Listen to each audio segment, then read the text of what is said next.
السلام علیکم ورحمۃ اللہ وبرکاتہ۔ حدیث شریف میں روایت ہے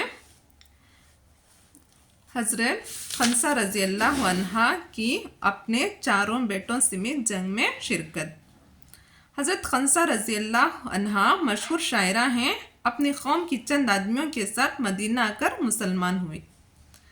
ابن عصیر رحمۃ اللہ علیہ کہتے ہیں کہ اہل علم کو اس پر اتفاق ہے کہ کسی عورت نے ان سے بہتر شعر نہیں کہا، اور نہ ان سے پہلے نہ ان کے بعد۔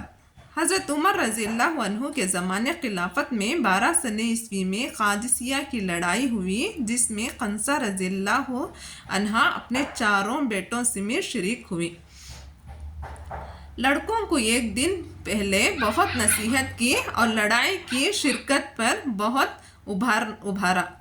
کہنے لگیں کہ میرے بیٹوں، تم اپنی خوشی سے مسلمان ہوئے اور اپنی ہی خوشی سے تم نے ہجرت کی۔ اس ذات کی قسم جس کے سوا کوئی معبود نہیں کہ جس طرح تم ایک ماں کے پیٹ سے پیدا ہوئے، اس طرح ایک باپ کی اولاد ہو۔ میں نے تمہارے باپ سے خیانت کی، نہ تمہارے ماموں کو رسوا کیا، نہ میں نے تمہاری شرافت میں کوئی دھبا لگایا، نہ تمہارے نسب کو میں نے خراب کیا۔ تمہیں معلوم ہے کہ اللہ جل شانہ نے مسلمانوں کے لیے کافروں سے لڑائی میں کیا کیا ثواب رکھا ہے۔ تمہیں یہ بات بھی یاد رکھنا چاہیے کہ آخرت کی باقی رہنے والی زندگی دنیا کی فنا ہو جانے والی زندگی سے کہیں بہتر ہے۔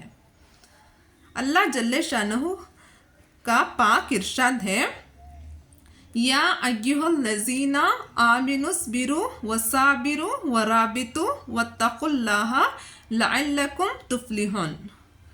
اے ایمان والو، تکلیف پر صبر کرو اور کفار کے مقابلے میں صبر کرو اور مقابلے کے لیے تیار رہو تاکہ تم پورے کامیاب ہو۔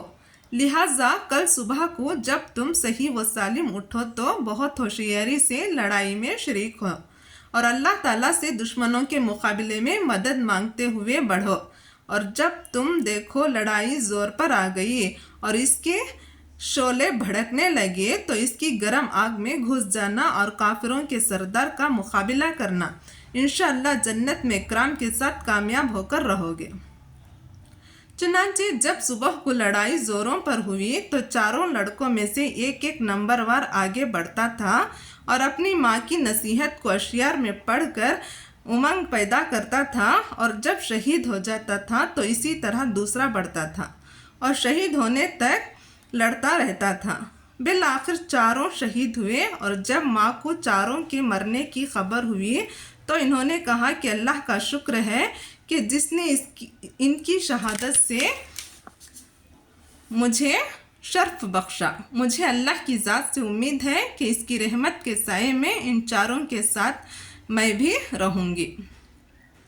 فائدہ: ایسی بھی اللہ کی بندی مائیں ہوتی ہیں جو چاروں جوان بیٹوں کو لڑائی کی تیزی اور زور میں گھس جانے کی ترغیب دیں، اور جب چاروں شہید ہو جائیں اور ایک ہی وقت میں سب کام آ جائیں تو اللہ کا شکر ادا کریں۔ اس حدیث کے سننے اور سنانے والوں کو عمل کرنے کی نیک توفیق عطا فرمائے۔ جزاک اللہ۔ آپ کو اگر ہماری حدیث پسند آئی ہے تو آپ ہمارے چینل کو سبسکرائب کرو، شیئر کریں اور لائک کریں۔ جزاک اللہ۔